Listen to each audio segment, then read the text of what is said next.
ചത്തുർ മെനുവിൻ്റെ പുതിയ എപ്പിസോഡിലേക്ക് എല്ലാവർക്കും സ്വാഗതം. ഞാൻ നീതു. ഇന്ന് ഞാനിവിടെ ഉണ്ടാക്കാൻ പോകുന്നത് പുളിശ്ശേരിയാണ്. തൈര് കൊണ്ടാണ് സാധാരണ നമ്മൾ പുളിശ്ശേരി ഉണ്ടാക്കാറ്. പക്ഷേ ഞാനിന്നിവിടെ മോര് കൊണ്ടാണ് പുളിശ്ശേരി ഉണ്ടാക്കിയിട്ടുള്ളത്. അതെങ്ങനെയാണെന്ന് നമുക്കൊന്ന് നോക്കാം. അതിന് വേണ്ടിയുള്ള ഇൻഗ്രീഡിയൻസ് ആണ് ഇതൊക്കെ. ഞാനിവിടെ ഏകദേശം ഒരു മീഡിയം സൈസ് വെള്ളരിക്കയുടെ പകുതി ഞാൻ എടുത്തിട്ടുണ്ട്. അത് ഇതുപോലെ ചെറിയ ചതുര കഷ്ണങ്ങളായിട്ട് മുറിച്ച് വെച്ചിട്ടുണ്ട്. പിന്നെ ഏകദേശം ഒരു അരമുറി തേങ്ങ ചിരകിയത് വേണം. അതേപോലെ തന്നെ ഒരു ചെറിയ കഷ്ണം ഇഞ്ചി. ഏകദേശം ഇതുപോലുള്ള ഒരു ചെറിയൊരു കഷ്ണം ഇഞ്ചി. പിന്നെ പച്ചമുളക്, ഞാനിവിടെ ഒരു വലിയ പച്ചമുളക് എടുത്തിട്ടുണ്ട്.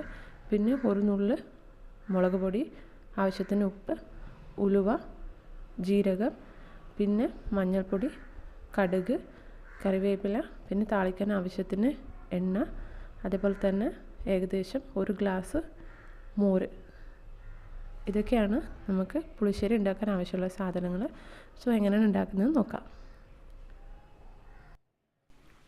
ഇതിന് നമ്മൾ ആദ്യം ചെയ്യേണ്ടത്, നമ്മൾ മുറിച്ച് വെച്ചിരിക്കുന്ന വെള്ളരിക്ക ഒന്ന് വേവിച്ചെടുക്കണം. അതിന് വേണ്ടിയിട്ട് ഒരു പ്രഷർ കുക്കറിലേക്ക് ഈ വെള്ളരിക്ക ഇട്ട് കൊടുക്കുക. അതേപോലെ തന്നെ ഇതിലേക്ക് ഏകദേശം ഒരു 1/4 ടീസ്പൂൺ മഞ്ഞൾപ്പൊടി ആഡ് ചെയ്ത് കൊടുക്കുക.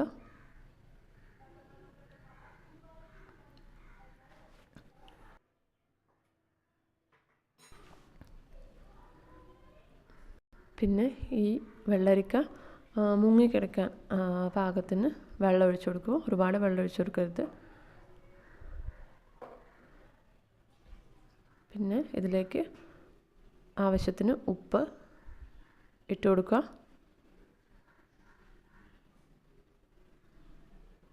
ഇതെല്ലാം ചേർത്തിട്ട് നന്നായിട്ടൊന്ന് ഇളക്കിയിട്ട് നമ്മുടെ പ്രഷർ കുക്കറിൽ ഏകദേശം ഒരു മീഡിയം ഫ്ലെയിമിൽ 3 വിസിൽ വരെ വേവിച്ചെടുക്കുക. ആ സമയത്ത് നമ്മളുടെ അരപ്പ് തയ്യാറാക്കാം. അതിന് വേണ്ടിയിട്ട് നമ്മൾ അരിഞ്ഞു വെച്ചിരിക്കുന്ന പച്ചമുളകും പിന്നെ ഒരു ചെറിയ കഷ്ണം ഇഞ്ചി കൂടെ ഇട്ട് കൊടുക്കുക.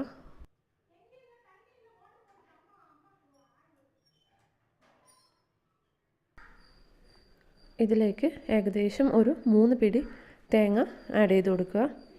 ഇപ്പം ഞാൻ എടുത്തിരിക്കുന്ന വെള്ളരിക്കയ്ക്ക് ഏകദേശം ഒരു 3 പിടി തേങ്ങ മതിയാവും. നിങ്ങൾ എടുക്കുന്ന വെള്ളരിക്കയുടെ ക്വാണ്ടിറ്റിക്ക് അനുസരിച്ചിട്ട് തേങ്ങ അഡ്ജസ്റ്റ് ചെയ്യുക. അടുത്തത് ഇതിലേക്ക് ഏകദേശം ഒരു 1/4 ടീസ്പൂൺ ജീരകം ആഡ് ചെയ്ത് കൊടുക്കുക. ഇതിലേക്ക് ആവശ്യത്തിന് വെള്ളം ഒഴിച്ചിട്ട് നന്നായിട്ട് പേസ്റ്റ് പോലെ അരച്ചെടുക്കണം. തേങ്ങ നന്നായിട്ട് അരച്ചെടുക്കണം, ഇല്ലെങ്കിൽ പുളിശ്ശേരി വെക്കുമ്പോൾ അത് പിരിഞ്ഞ പോലെ ഇങ്ങനെ മേലെ നിൽക്കും. ഇതുപോലെ ഞാൻ നന്നായിട്ട് പേസ്റ്റ് പോലെ അരച്ചെടുത്തിട്ടുണ്ട്. നമ്മളുടെ വെള്ളരിക്ക നന്നായിട്ട് വെന്തിട്ടുണ്ട്. ഇത് ഞാൻ വേറൊരു പാത്രത്തിലേക്ക് മാറ്റിയിട്ടുണ്ട്. ഇതിലേക്ക് ഇനി നമ്മൾ അരച്ചു വെച്ചിരിക്കുന്ന നമ്മളുടെ തേങ്ങ, പച്ചമുളക്, ഇഞ്ചി, ജീരകം കൂട്ട് ഇതിലേക്ക് ആഡ് ചെയ്ത് കൊടുക്കുക.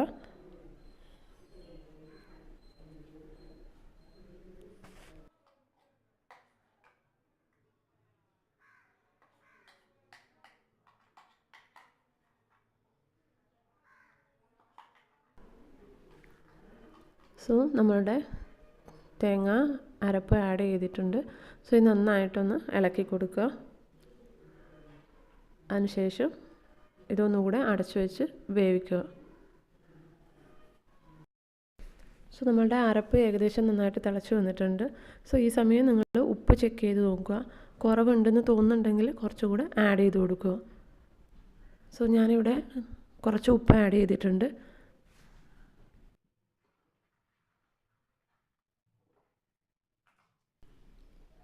നന്നായിട്ട് മിക്സ് ചെയ്യുക.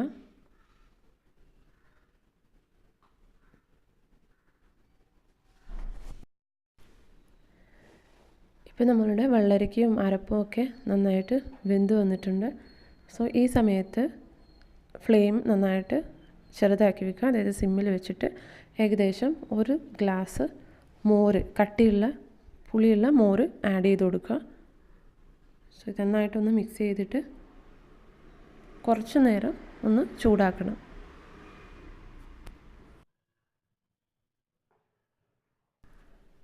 മോര് ഒഴിച്ചു കഴിഞ്ഞാൽ തിളപ്പിക്കാൻ പാടില്ല. അതുകൊണ്ട് ചെറിയ തീയിൽ കുറച്ച് നേരം ഒന്ന് ചൂടാക്കണം. ഇപ്പോൾ നമ്മളുടെ മോര് നന്നായിട്ട് ചൂടായി വന്നിട്ടുണ്ട്. സോ ഇത് നന്നായിട്ടൊന്ന് ഇളക്കി കൊടുത്തിട്ട് ഫ്ലെയിം ഓഫ് ചെയ്ത് വെക്കുക.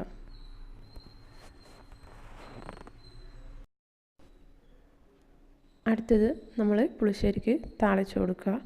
അതിന് ഏകദേശം ഒരു 4 മുതൽ 5 ടീസ്പൂൺ വരെ വെളിച്ചെണ്ണ ഞാൻ ആഡ് ചെയ്തിട്ടുണ്ട്.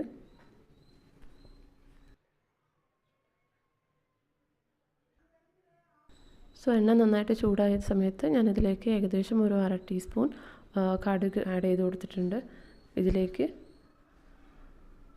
ഒരു 1/4 ടീസ്പൂൺ ഉലുവ കൂടി ചേർത്ത് കൊടുക്കുക. കടുക് നന്നായിട്ട് പൊട്ടിയതിന് ശേഷം ഉലുവ ചേർത്ത് കൊടുക്കുക.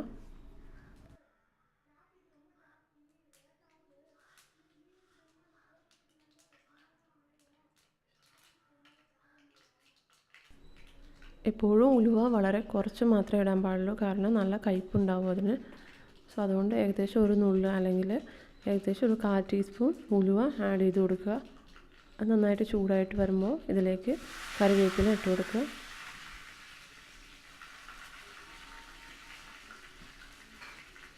അതേപോലെ തന്നെ ഏകദേശം ഒരു 1/4 ടീസ്പൂൺ മഞ്ഞൾപ്പൊടി, അതേപോലെ തന്നെ ഒരു നുള്ള് മുളക് പൊടി ആഡ് ചെയ്ത് കൊടുക്കുക. ഇത് നമ്മുടെ പുളിശ്ശേരിക്ക് നല്ലൊരു കളർ കൊടുക്കുന്നതായിരിക്കും.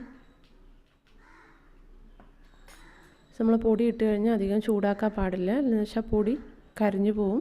സോ ഉടനെ തന്നെ ഇതിൽ മോരിലേക്ക് ഒഴിച്ചു കൊടുക്കുക.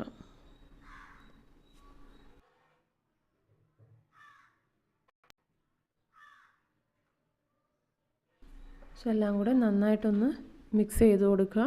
സോ ഇത് അടച്ചു വെച്ചിട്ട് സെർവ് ചെയ്യുന്ന സമയത്ത് ഓപ്പൺ ചെയ്യുക. അങ്ങനെ മോരൊഴിച്ചിട്ടുള്ള പുളിശ്ശേരി റെഡി ആയിട്ടുണ്ട്. സോ എല്ലാവരും ഇതൊന്ന് ട്രൈ ചെയ്ത് നോക്കണം, അഭിപ്രായം പറയണം. ഈ വീഡിയോ ഇഷ്ടപ്പെട്ടിട്ടുണ്ടെങ്കിൽ ചാനൽ സബ്സ്ക്രൈബ് ചെയ്യാൻ മറക്കരുത്. അതേപോലെ തന്നെ ബെൽ ഐക്കൺ ക്ലിക്ക് ചെയ്യുക. അപ്പോൾ വീഡിയോ അപ്ലോഡ് ചെയ്യുന്ന സമയത്ത് നിങ്ങൾക്ക് നോട്ടിഫിക്കേഷൻ കിട്ടുന്നതായിരിക്കും. Happy cooking.